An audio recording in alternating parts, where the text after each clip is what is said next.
जोधपुर से खबर है। पावटा अस्पताल में 8 प्रसूताओं की तबीयत बिगड़ने का मामला। चिकित्सा विभाग प्रमुख शासन सचिव गायत्री राठौड़ ने अस्पताल का दौरा किया, प्रसूताओं से मिलकर स्वास्थ्य की जानकारी ली। पावटा अस्पताल मामले में अभी तक दवा या संक्रमण की पुष्टि नहीं हुई है। करीब 70 सैंपलों की जांच, कोई बैक्टीरियोलॉजिकल संक्रमण नहीं मिला है। 6 प्रसूताओं की हालत में सुधार बताया गया कल भी।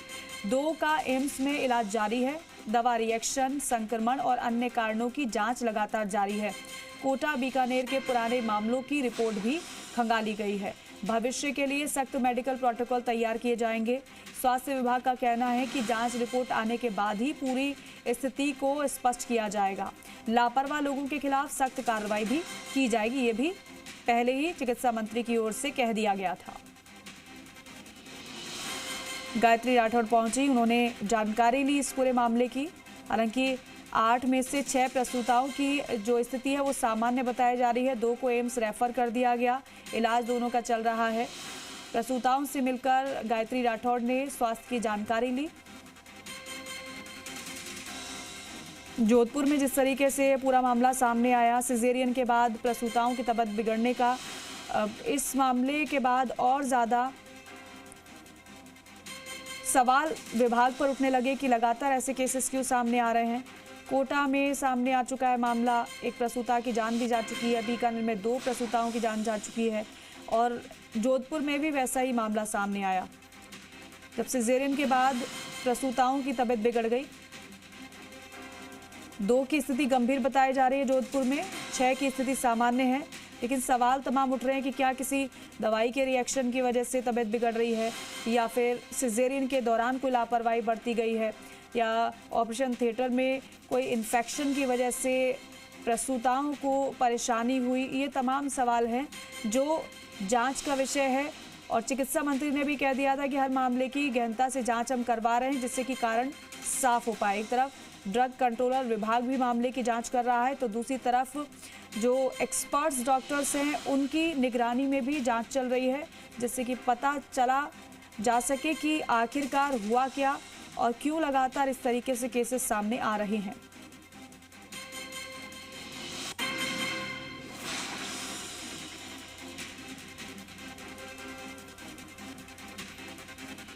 दवा रिएक्शन, संक्रमण और अन्य कारणों की जांच अब हो रही है। भविष्य के लिए सख्त मेडिकल प्रोटोकॉल तैयार किए जाएंगे, जिससे कि ऐसे केसेस ना बढ़ें। गायत्री राठौड़ पहुंची, उन्होंने प्रसूताओं से मिलकर उनका हालचाल भी जाना और साथ ही साथ स्वास्थ्य की जानकारी ली और सुविधाओं के विषय में भी फीडबैक लिया। और ये भी जानने की कोशिश रही कि आखिर प्रसूताओं में अचानक से परेशानी कैसे बढ़ी। हालांकि चिकित्सा मंत्री की ओर से ये कहा भी गया कल कि जो ज़्यादातर केसेस आते हैं हमारे पास, वो पहले से ही क्रिटिकल होते हैं, पहले से उनकी अन्य दिक्कतों की हिस्ट्री रहती है।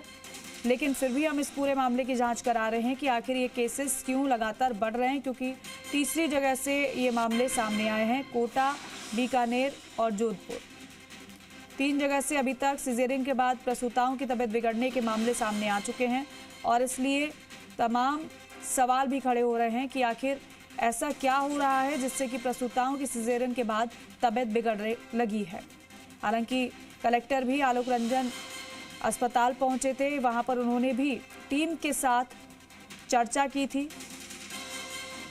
लोकेश ओला हमारे सहयोगी फोनलाइन पर है। लोकेश, गायत्री राठौड़ भी पहुंची, अस्पताल का दौरा भी किया, प्रसूताओं से हालचाल भी जाना, क्या बताया गया गायत्री राठौड़ को और क्या कहा उन्होंने दौरे के बाद?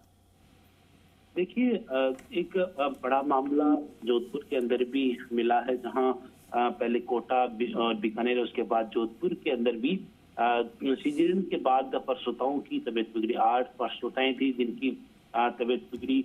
कई में अधिक ब्लीडिंग की शिकायत सामने आई, तो कई में जो लीवर और किडनी में संक्रमण और वो काम करना कम करने की शिकायत है वो सामने आई। उसके बाद 2 प्रसूताओं की स्थिति गंभीर हुई, जहां उनको एमडीएम अस्पताल भर्ती कराया गया और वहां से अब एम्स अस्पताल में उनको रेफर कर दिया गया, जहां उनका इलाज चल रहा है।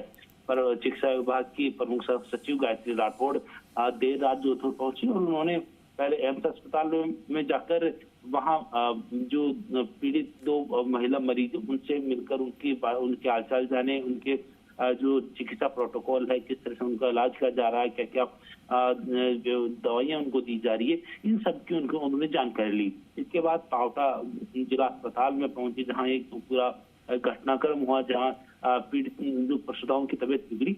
वहाँ अस्पताल के अंदर भी जाकर उन्होंने जो शेष 6 प्रसूताएं थी उनसे मुलाकात की और उनकी स्थिति को जाना कि किस तरह की उनकी स्थिति है, क्या प्रोटोकॉल, उन दवाइयाँ उनको दी गई है। और उसके बाद मीडिया से बातचीत करते हुए उन्होंने कहा कि जो चिकित्सा सुविधाएं दी जा रही है उन्हें पूरी तरह से और साथ ही दवाइयाँ दी जा रही है उनको ध्यान में रखते हुए जो पहले दवाइयाँ दी गई थी उनको रोक दिया गया।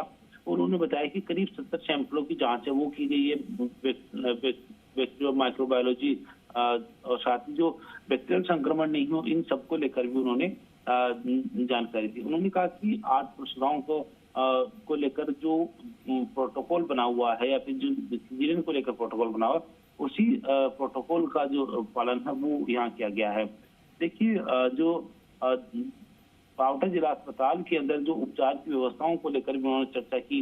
उन्होंने कहा कि एम्स के अंदर जो महिलाएं भर्ती हैं, जो मरीज भर्ती है, उनका भी उसी प्रोटोकॉल के अनुसार इलाज किया जा रहा है जो चिकित्सा विभाग में तय किया गया है। उन्होंने बताया कि जो एंटीबायोटिक और साथ ही जो इंजेक्शन, फ्लूइड और अन्य जो सामग्री थी उनके सबके नमूने लिए गए। अब तक करीब 70 नमूनों की जांच वो की जा चुकी है। संक्रमण या दवा संबंधित गड़बड़ी की अभी कोई भी पुष्टि नहीं हुई है। उन्होंने कहा कि जो मेडिकल हिस्ट्री और साथ ही जो गर्भावस्था के दौरान जो भी दिक्कतें हुई, जटिलताएं हुई, सिजेरियन ऑपरेशन के बाद जो ब्लीडिंग हुई और अन्य जो चिकित्सा कारण थे, उन सभी की गहन जांच है वो यहाँ की जा रही है। और उन्होंने यहाँ जो महत्वपूर्ण बात है कि कोटा और बीकानेर वहां पर भी इसी तरह का मामला सामने है और जोधपुर में भी इसी तरह का। तो उनका कि इन सभी मामलों को एक साथ नहीं जोड़ सकते, क्योंकि अलग अलग मामलों में अलग अलग जो सिम्टम्स है वो देखने को मिलते हैं। साथ ही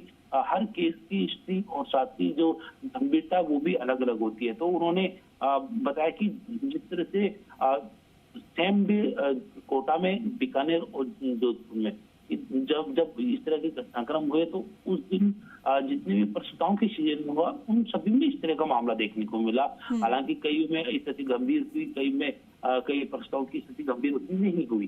तो महत्वपूर्ण ये है कि उस दौरान जो दवाइयों का डोज किस तरह का था, क्या उनकी मात्रा दी गई थी, इन सभी की जांच पड़ताल के बाद ही उन्हें इलाज है वो दिया जा रहा है। तो यहाँ पर भी सभी स्थिति देखी जा रही है कि कहाँ पर चूक हुई है। अगर दवाओं का समस्या थी, दवाएं किस स्थिति में दी गई है, और साथ ही अगर ऑपरेशन थिएटर में इंफेक्शन था तो उसको लेकर भी सैंपल लिए गए, उनकी रिपोर्ट आना बाकी है। उनकी रिपोर्ट के बाद ही तय हो पाएगा कि किस तरह का मामला है। लेकिन महत्वपूर्ण ये कि एक इंजेक्शन जो सोडियम इंजेक्शन होता है उसकी सप्लाई है वो फिलहाल रोक दी गई है, क्योंकि उसको लेकर कहा गया है कि वो उसकी मानकता कम थी और दवाएं उस समय भी उनको जो इंजेक्शन है वो भी चढ़ाया जा रहा था। तो कहीं ना कहीं अगर उसकी खामी है तो उसको लेकर भी उन्होंने फिलहाल सप्लाई रोक दी गई है, दवाएं हैं वो भी चेंज कर दी गई है और पूरा जो प्रोटोकॉल है उसी के पालन करते हुए उनका इलाज है वो समाप्त किया जा रहा है। ठीक है लोकेश, बहुत शुक्रिया जानकारी के लिए, बातचीत के लिए।